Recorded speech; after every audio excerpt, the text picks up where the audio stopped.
ছবিটি তোলা যায় সেই পরিকল্পনা নিয়ে তারা ব্যস্ত রয়েছে।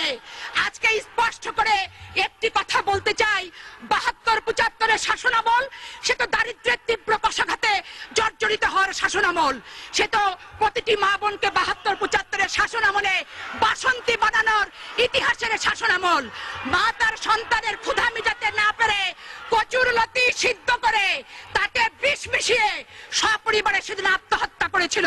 পত্র পত্রিকার পাতা খুললেই আপনারা সেদিন দেখবেন। তাই তো রফিক আজাদ বলেছিল, ভাত দে হারামজাদা নইলে মানচিত্র খাবো। মাননীয় স্পিকার, নারী নির্যাতন এত ব্যাপক আকার ধারণ করেছিল যে ৭২-৭৫-এর শাসনামলে কোন যুবতী মেয়েকে নিয়ে মা তার মেয়েকে রাতের বেলা নিজের ঘরে থাকতে পারতো না। মুজিব বাহিনীর তাণ্ডবের অত্যাচারের অতিষ্ঠ হওয়ার কারণে রাত নামার সাথে সাথে মা তার যুবতী মেয়ের হাতটি ধরে জঙ্গলে আশ্রয় গ্রহণ করত। মাননীয় স্পিকার, শুধু এখানেই শেষ নয়, ১৯৭৪ সালে শান্তি সেনের স্ত্রী অরুণা সেন, পুত্রবধূ রীনা সিনহা এবং হনুফাকে যেভাবে অত্যাচার করা হয়েছে, হালাখোকা চেঙ্গিস খানের বর্বরতাকে সেদিন ম্লান করে দেওয়া হয়েছিল। যুবক ছেলেরা যাতে প্রতিবাদ করতে না পারে, রাতের বেলা রক্ষী বাহিনী দিয়ে বাড়িতে বাড়িতে তল্লাশি করা হয়েছে। রক্ষী বাহিনীরা যুবক ছেলেকে রাতের বেলা ধরে এনেছে, আর দিনের বেলা তাদের লাশ যেখানে সেখানে তাদের বাবা মা দেখতে পেয়েছে।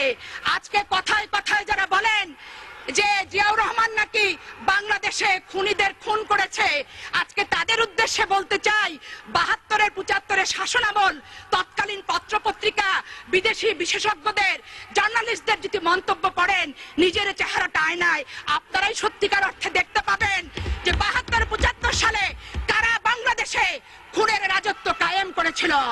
মাননীয় স্পিকার, আজকে প্রশ্ন করতে চাই, ১৯৭৪ সালে ১৬ই মার্চ জাসদের মিছিলে গুলি চালিয়ে সেদিন ৫০ জন জাসদ নেতাকে হত্যা করা হয়েছিল।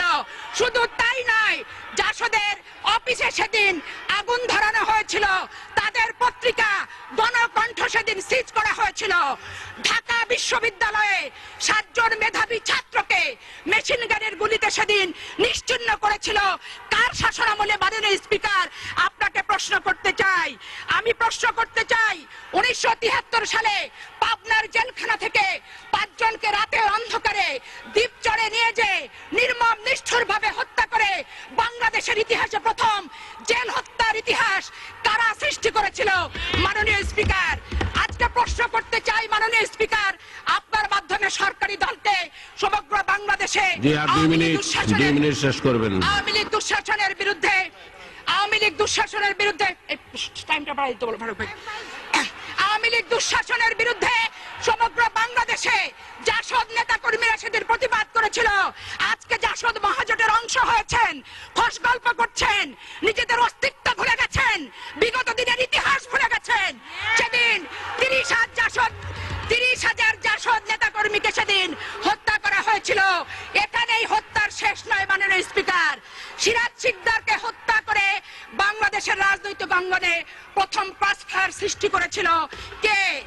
মহান জাতীয় সংসদে এসে স্বীকারোক্তিমূলক জবানবন্দি দিয়েছিলেন অবিসংবাদিত নেতা শেখ মুজিবুর রহমান। সিরাজ শিকদার এখন কোথায়?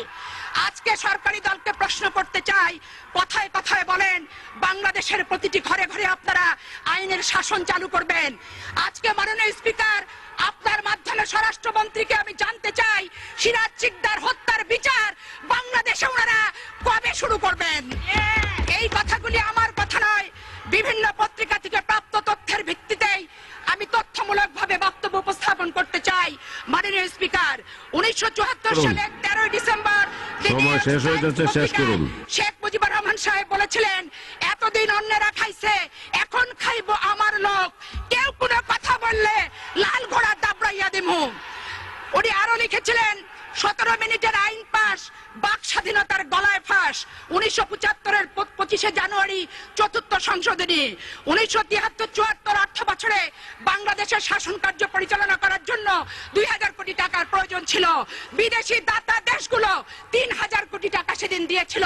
আজকে যারা বিএনপিকে দুর্নীতিবাজ বলেন তাদের উদ্দেশ্যে বলতে চাই, বাসন্তীর ভাগের টাকাটাও সেদিন আওয়ামী লীগরা খেয়েছিল।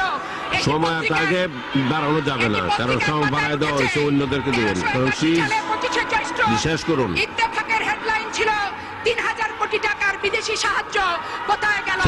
1974-এর 28শে ডিসেম্বর গার্ডিয়ান পত্রিকার শিরোনাম ছিল ঢাকা বিশ্বের সবচেয়ে ভীতিপ্রদ একটি শহর। মাননীয় স্পিকার, 1374 সালে 18 ফেব্রুয়ারি গার্ডিয়ান পত্রিকার শিরোনাম ছিল বাংলাদেশ মুজিবের তৈরি একটি বিপর্যস্ত এলাকা। এই ছিল শেখ মুজিবের সোনার বাংলার ইতিহাস পত্রিকার ভাষায়। মাননীয় স্পিকার, 1974-এর 22শে সেপ্টেম্বর সানডে টাইমসে লেখা হয়েছিল বাংলাদেশ আজ দেউলিয়াত্বের পথে। 1973 সালে 5ই জুলাই ইত্তেফাকের শিরোনাম ছিল প্রীতির মহামারী। মাননীয় স্পিকার, সেদিন জি ধন্যবাদ মাননীয় সদস্য, আপনাকে ধন্যবাদ। এখন মাননীয় সদস্য জনাব খান